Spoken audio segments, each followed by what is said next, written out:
அனைவருக்கும் வணக்கம். எனது பெயர் சுஜிதா. காமராஜர் பத்தி நிறைய பாட்டு வந்திருக்கு. ஆனா நீங்க இசையமைச்ச நாடு பார்த்தது உண்டா ரொம்ப பிரபலம். நீங்க காமராஜரை சந்திச்சது உண்டாயா? சந்தித்தது உண்டா? என்னுடைய கிராமத்திற்கு அவர் முதல்வராகிவிட்டு முதல்வராகிவிட்டு அவர் வந்திருக்கிறார். போலீஸ் எல்லாம் நிற்கிறாங்க. பண்ணைப்புறம் பஸ் ஸ்டாண்டில் அவர் ஒரே ஒரு மைக் இருக்குது. அதில் சில நேரம் பேசினாரு. அப்போ தான் நேரடியாக ஒரு 5 அடி 10 அடி கூட போலீஸ் எல்லாம் இந்த மாதிரி எல்லாம் ஆர்ப்பாட்டம் எல்லாம் இப்போ எல்லாம் கிடையாது. 2 போலீஸ் வந்தாங்க, ஐஜி வந்தார், கூட 3 பேர் தான் இருந்தாங்க.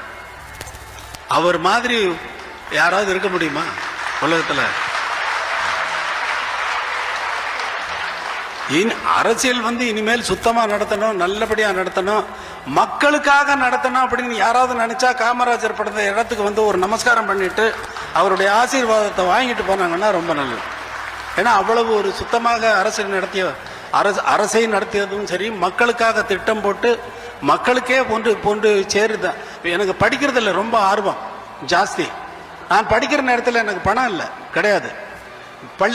குழந்தைகளை பள்ளிக்கூடத்திற்கு வர வைக்க வேண்டும் என்பதற்காகவே நிறைய 6, 7, 8வது வகுப்பு நான் கோம்பையில் படிக்கின்ற நேரத்தில் குழந்தைகளுக்கு சாப்பாடு போட்டு படிக்க வைக்கணும். ஏன்னா அவங்க வேலை செஞ்சு தான் சாப்பிட்றாங்க, அதனால பள்ளிக்கூடத்துக்கு வர மாட்டாங்க.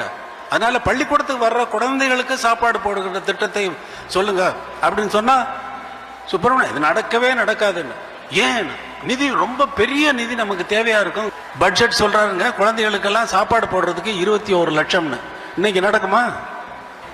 நிதி இருந்தா தான் குழந்தைகளுக்கு சாப்பாடு போட முடியும்னு.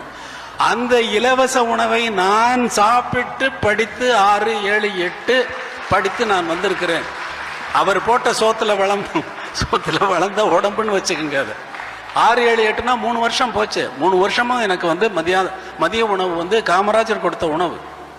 ஒரே ஒரு சாம்பார், ஒரு காய், ரைஸ், அவ்வளவுதான். ஒரு கப் ரைஸ். அவ்வளவு தேவாமிர்தமாக இருக்கும். அந்த ருசி இன்னும் நான் சாப்பிட்டதில்லை. அப்படியான ஒரு சாப்பாடு. காமராஜர் பற்றி சொல்றதா இருந்தால் சொல்லி போயிட்டே இருக்கலாம். அவருடைய பிறந்த மண்ணுக்கு என்னுடைய சாஷ்டாங்கமான நமஸ்காரத்தை நான் இந்த மேடையில் சொல்லுகிறேன்.